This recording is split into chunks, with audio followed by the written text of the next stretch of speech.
ईद वाले दिन इधर उधर देखना नहीं पड़ेगा। यूं नियत बांध के ऐसे देख रहे होते हैं हम, यूं फलाना ने कितनी पढ़ ली, उसने कितनी पढ़ ली, ये कितनी हो गई। तो भाई जुल्म वाली नमाज जिसमें जुल्म किया जाता है वो ईद नमाज होती है मेरे ख्याल में।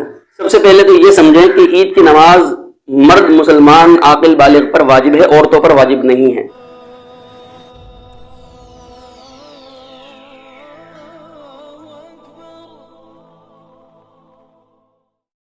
अस्सलामु अलैकुम वरहमतुल्लाहि वबरकातुहू। अभी ईद उल अज़हा करीब आने वाली है। लोग ईद नमाज का तरीका पूछते हैं कि बकरा ईद की नमाज का तरीका क्या है। तो इस मसले को जरा समझ लें, इंशाअल्लाह आपको बिल्कुल आसानी हो जाएगी। फिर आपको ईद वाले दिन इधर उधर देखना नहीं पड़ेगा। यूं नियत बांध के ऐसे देख रहे होते हैं हम, यूं फलाना ने कितनी पढ़ ली, उसने कितनी पढ़ ली, ये कितनी हो गई। तो भाई आप समझ लें, सीख लें, उलमा से पूछ लें, कोई वीडियो देख लें, किताब पढ़ लें, तो इस परेशानी से आज़ाद हो। जुल्म वाली नमाज जिसमें जुल्म किया जाता है वो ईद नमाज होती है मेरे ख्याल में। साल में एक मरतबा मौका आता है और वो भी हमें तरीका आता नहीं है।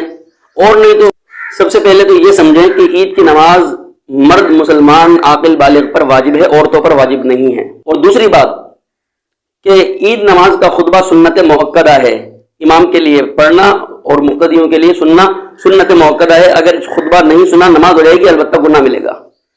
बाकी अब तरीकाकार समझ ले कि ईद की नमाज में 6 तकबीरें जायद होती हैं। आपने इस तरीके पर नियत करनी है, 2 रकात नमाज ईद उल अज़हा जायद 6 तकबीरों के पीछे इमाम के अल्लाह के लिए पढ़ता हूं अल्लाहु अकबर, इस तरह। अगर आप इमाम के पीछे पढ़ रहे हैं और अगर आप खुद ही इमाम हैं तो बस इतनी नियत काफी है। 2 रकात नमाज ईद उल अज़हा अल्लाह के लिए पढ़ता हूं जायद 6 तकबीरों के अल्लाहु अकबर। अब आपने नियत बांध ली अल्लाहु अकबर, तो उसके बाद आपने सुबहानक अल्लाह पढ़नी है, सुबहानक अल्लाहुम्मा व बिहम्दिका व तबारक अस्मुका व तआला जद्दुका व ला इलाहा गैरुक, ये पढ़ ली। उसके बाद अब आपने 3 तकबीरें पढ़नी है। अल्लाहु अकबर, पहली तकबीर कह के हाथ छोड़ देना है। दोबारा अल्लाहु अकबर, ये दूसरी तकबीर कह के हाथ छोड़ देना है। तीसरी तकबीर अल्लाहु अकबर, ये कह के हाथ बांध लेने, छोड़ने नहीं है। उसके बाद आपने पहले आउज़ बिल्लाह पढ़नी है, बिस्मिल्लाह पढ़नी है, फिर सूरह फातिहा पढ़नी है और उसके बाद कोई और सूरत पढ़नी है अगर आप इमाम हैं तो। लेकिन अगर आप मुक्तदी हैं तो फिर आप खामोश रहेंगे, इमाम का काम है।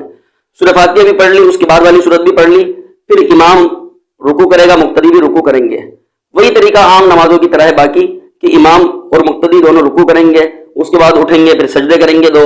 उसके बाद दूसरी रकात के लिए जब खड़े होंगे तो अगर आप इमाम हैं तो पहले आप किरात करेंगे, सूरह फातिहा पढ़ेंगे, कोई और सूरत पढ़ेंगे। और अगर आप मुक्तदी हैं तो दूसरी रकात में खामोश खड़े होकर हाथ बांध के खड़े रहेंगे, इमाम की किरात सुनेंगे।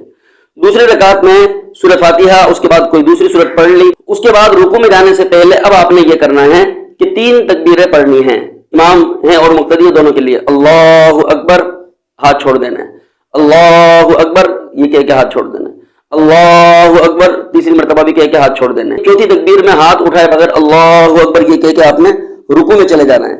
उसके बाद रुकू से उठेंगे, फिर सजदे करेंगे 2, उसके बाद वही तरीका तशहुद पढ़ेंगे, दुरूद पढ़ेंगे, दुआ पढ़ेंगे और सलाम फेर देंगे। ये हो गई ईद की नमाज मुकम्मल। उसके बाद अगर आप इमाम हैं तो दुआ कराएंगे, मुक्तदी हैं तो दुआ मांगेंगे। दुआ के बाद इमाम है तो खुतबे पढ़ेगा, मुक्तदी है तो खुतबे सुनेंगे। 2 खुतबे होंगे और दोनों के दरमियान में थोड़ी देर वक्फा यानी बैठना पड़ेगा। खुतबे के बाद दोबारा दुआ मांगना ये जरूरी नहीं है।